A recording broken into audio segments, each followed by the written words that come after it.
right, UFO believers, listen up. You may well be vindicated. We are back with an out-of-this-world town square and a new book out later this week. Government officials, pilots, and scientists going on the record about their own close encounters.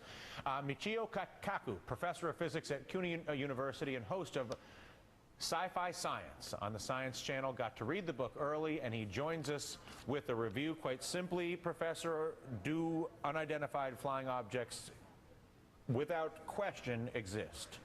95% of all UFO sightings can be immediately identified as the planet Venus, weather balloons, weather anomalies, swamp gas, you name it, we've got it nailed.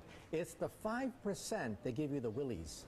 5% remain totally unexplained. And you're saying to 5% unexplained to the point where they are legitimately an unidentified flying object. And we're talking about generals. We're talking about Air Force pilots. We're talking about governors of states that claim that, hey, this is beyond our understanding of the laws of physics. Can I have an unidentified flying object that is not necessarily from some other place?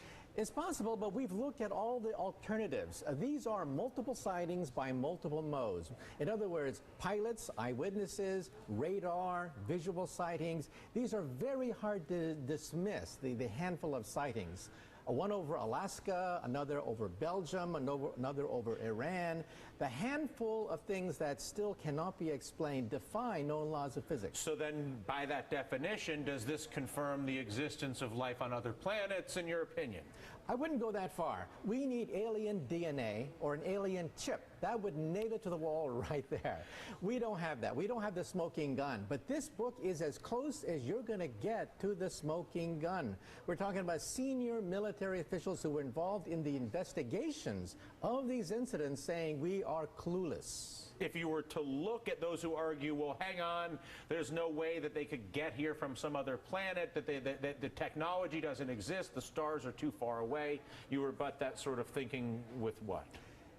Those people assume that there may be 100 years ahead of us, in which case it's impossible for them to reach us. But if they're 1,000, 1,000,000 years ahead of us, then new laws of physics begin to open up. So we have to open our mind to the possibility that they're not just a super version of us, that they could be thousands, millions of years more advanced. Why would they not then pay us a visit in a way that is more recognizable? Go visit the White House, maybe stop out to Yellowstone. My point of view is if you're walking on a country road in St. Anthill, do you go down to the ants and say, I bring you trinkets, I bring you beads, I give you nuclear energy, or perhaps maybe you step on a few of them?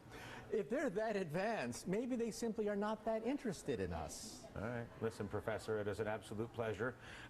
If we have any strange sightings, at least now I know who to call.